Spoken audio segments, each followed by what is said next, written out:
à nossa primeira aula de Direito Civil. Hoje vamos estudar o Instituto da Pessoa Jurídica. Para isso, pegue caneta, lápis, um papel, Código Civil e vamos começar a estudar.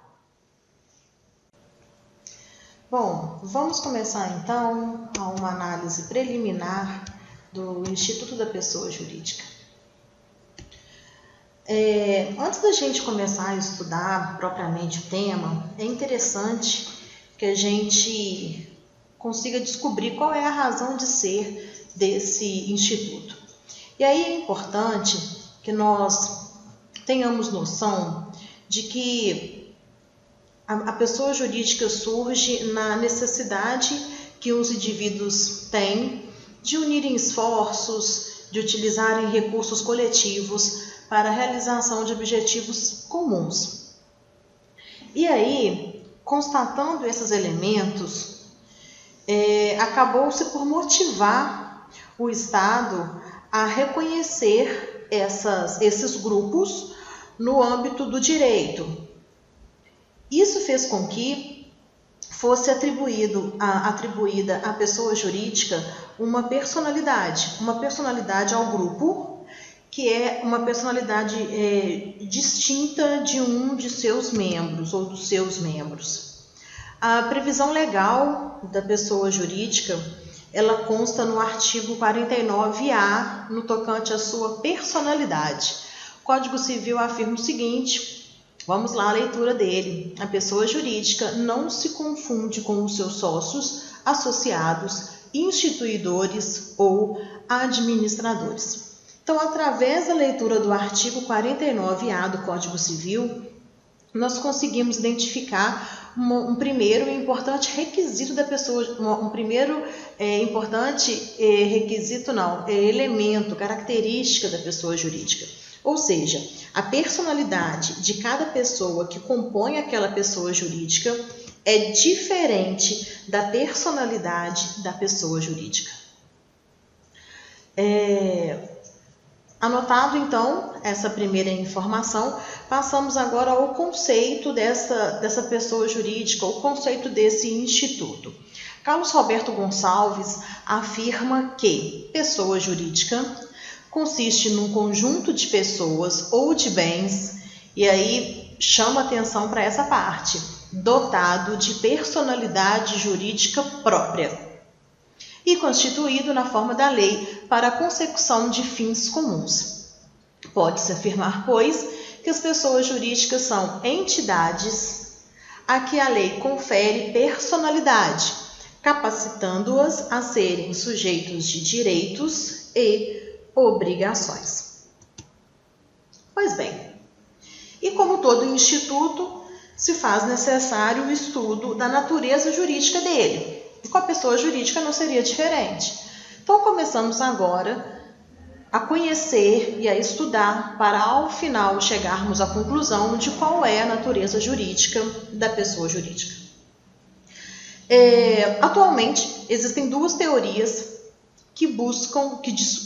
dois grandes grupos de teorias, que buscam discutir essa natureza jurídica. Existe um grupo que hoje em dia é um grupo minoritário, é um grupo que não tem muita força, que é o grupo da teoria negativista. E, por outro lado, existe o grupo que são os adeptos das teorias afirmativas.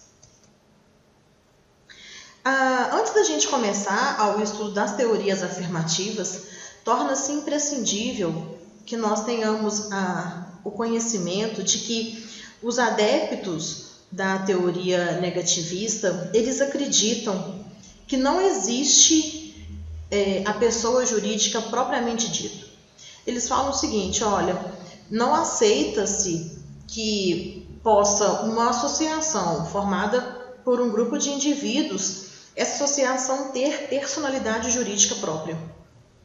Então, para os adeptos da teoria negativista, a pessoa jurídica não possui personalidade jurídica própria, ou seja, eles negam a existência da pessoa jurídica enquanto personalidade própria.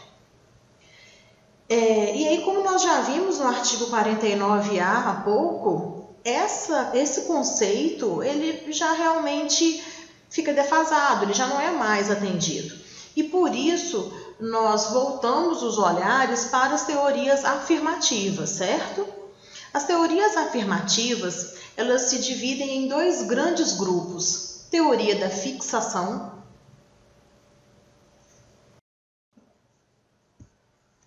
Senhores, voltando então. Bom, e aí então, conhecendo as teorias da ficção, começamos com a teoria da ficção legal. Para os adeptos desta teoria, somente a pessoa natural pode ser sujeito de uma relação jurídica e somente também a pessoa natural pode ser titular de direitos subjetivos. Portanto, eles afirmam que a pessoa jurídica não passa de uma criação artificial da lei. Nesse mesmo sentido, a teoria da ficção doutrinária, ela afirma que a pessoa jurídica é uma mera criação, uma mera ficção criada pela doutrina. Ela não pode ser sujeita da relação jurídica, não pode ser titular de direitos subjetivos, não possui existência real, possuindo uma existência apenas no plano intelectual e, portanto, não detentora de personalidade jurídica. Por esse motivo, a teoria da ficção, seja ela legal ou doutrinária, não é mais protegida, não é mais tratada no ordenamento pátrio. E aí a gente estuda agora o outro grupo de teoria afirmativa, esse grupo composto pelas teorias da realidade, sejam elas realidade objetiva, também chamada de orgânica, realidade jurídica, também chamada de institucionalista, ou a teoria da realidade técnica. A realidade objetiva, também chamada de teoria da realidade orgânica, ela afirma que a pessoa, tanto a orgânica quanto a jurídica, né, ambas, elas dão ênfase ao aspecto sociológico. Então, a realidade objetiva, a teoria da realidade objetiva, ela é tratada como sendo a criação da pessoa jurídica oriunda da imposição das forças sociais.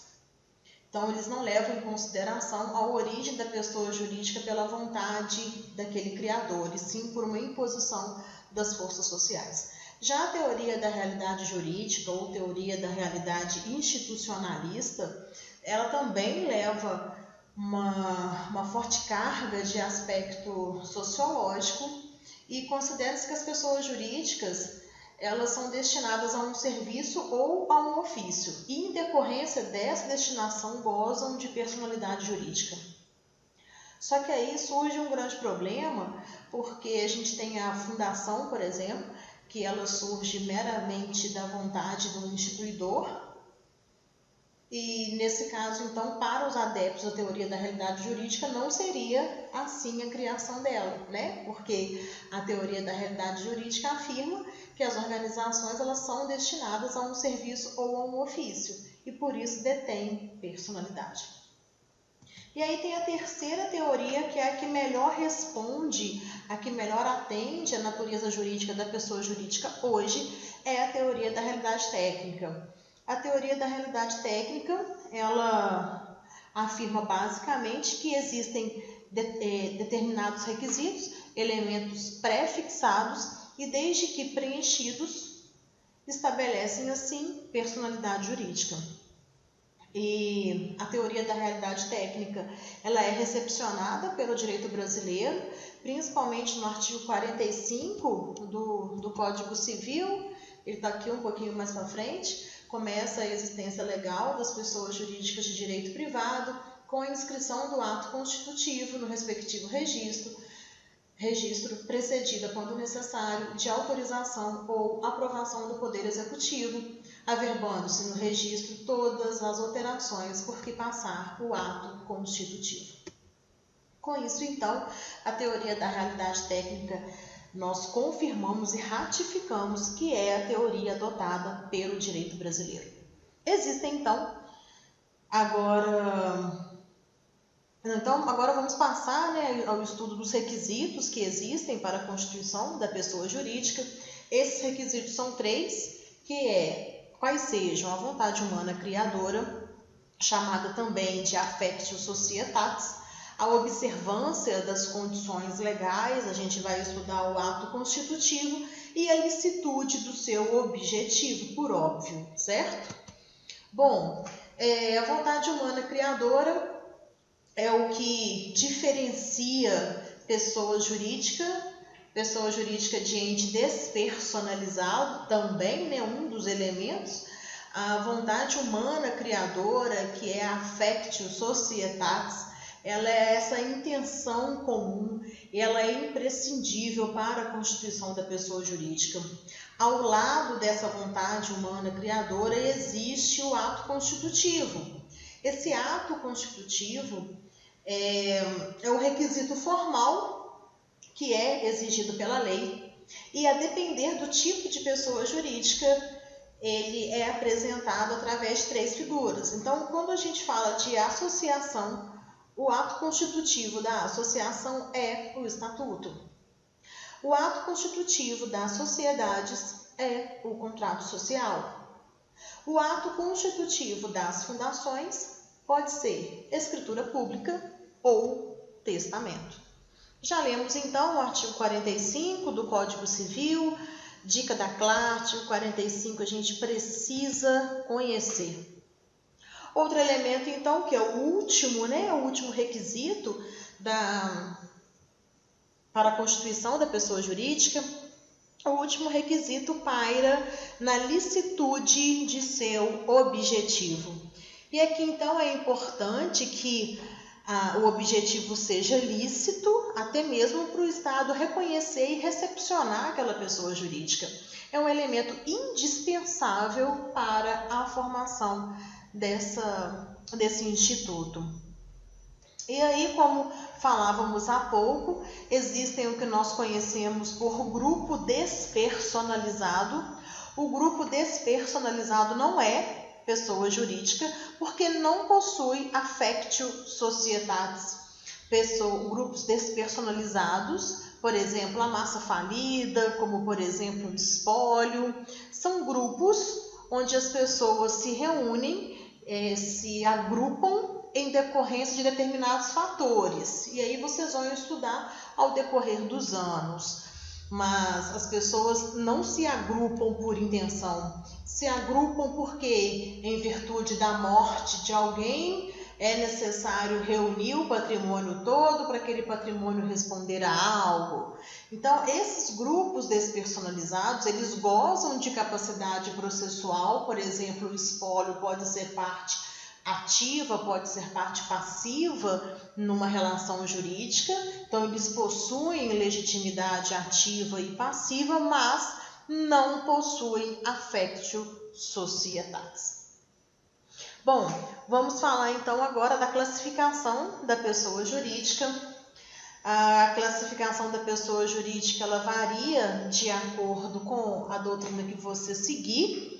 Nós vamos estudar aqui uma classificação comum à maioria, e é uma classificação que se divide em classificação quanto à nacionalidade, classificação quanto à estrutura e classificação quanto à função. Quanto à nacionalidade, essa pessoa jurídica ela pode ser nacional ou estrangeira. Quanto à estrutura interna, ela pode ser considerada corporação ou fundação. Quanto à função, pode ser considerada pessoa jurídica de direito privado e pessoa jurídica de direito público. Quanto à nacionalidade, nós invocamos o artigo 1126 do Código Civil. Ele te traz o conceito dessa pessoa jurídica, ele te fala, olha, é nacional, a sociedade organizada de conformidade com a lei brasileira e que tenha no país a sede de sua administração. Ou seja, aquela sociedade que respeita as leis brasileiras, que possui sede de administração em território brasileiro, é considerada uma pessoa jurídica nacional. Temos ainda a pessoa jurídica estrangeira, que qualquer que seja o seu objetivo, ela não pode, sem autorização do Poder Executivo, funcionar no país.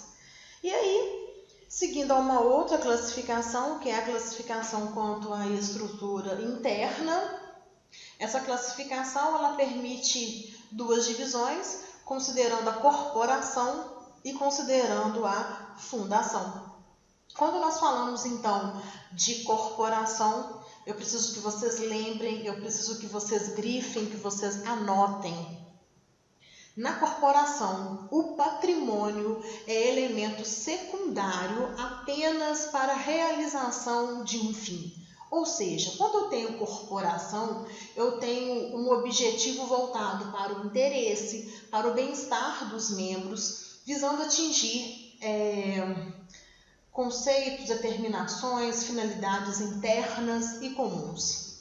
Então, quando eu tenho corporação, eu tenho patrimônio, sim, mas o meu patrimônio ele é considerado um elemento secundário, que surge para que eu possa atingir a minha finalidade. Ele não surge como elemento obrigatório,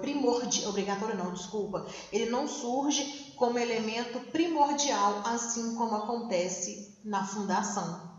Essa corporação, por sua vez, então, ela é dividida em dois tipos de pessoas jurídicas, que são as associações e as sociedades.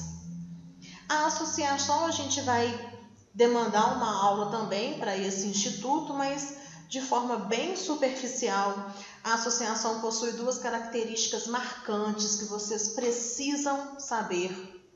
A associação não tem fim lucrativo e a associação tem finalidade que pode ser econômica, moral, religiosa, cultural, assistencial, desportiva ou recreativa. As sociedades, vocês vão estudar em direito empresarial, elas são divididas em sociedades simples e sociedades empresárias e não é matéria do nosso conteúdo por agora. Bom, ainda quanto à estrutura interna, vamos estudar agora a fundação. E aí, olha bem, diferentemente do que eu falava lá na corporação, na fundação o patrimônio é elemento essencial. Temos aqui então o aspecto dominante como sendo o aspecto material. Tem-se objetivos externos e não são objetivos internos mais, como acontecia na corporação. Esses objetivos são estabelecidos pelo instituidor, sendo o patrimônio elemento essencial. Seguindo a nossa última classificação proposta na aula de hoje, a classificação quanto à função, também chamada por alguns doutrinadores, classificação quanto à órbita de sua atuação. E aí as pessoas jurídicas são divididas em pessoa jurídica de direito privado ou pessoa jurídica de direito público. Pegue seu Código Civil, artigo 44 do Diploma Legal. São pessoas jurídicas de direito privado, grifem, anotem, deem um beijo, um cheiro. São consideradas pessoas jurídicas de direito privado as associações, as sociedades, as fundações, as organizações religiosas, os partidos políticos, as empresas individuais de responsabilidade limitada. Já o artigo 41 do mesmo diploma legal considera como pessoa jurídica de direito público uma subdivisão, direito público interno ou externo, e o artigo 41 ele é destinado às pessoas jurídicas de direito público interno, e aí ele possui 5 incisos, onde ele cita quais são essas pessoas jurídicas de direito público interno. Já no artigo 42 do Código Civil, nós temos elencadas quem são as pessoas jurídicas de direito público externo. E aí vale a pena a leitura, vale a pena a anotação desse diploma legal. Senhores, terminamos a primeira aula por aqui. A gente se encontra daqui a pouco no nosso segundo encontro, que é a continuação da pessoa jurídica. E nos vemos daqui a pouco. Até a próxima videoaula. Muito obrigada.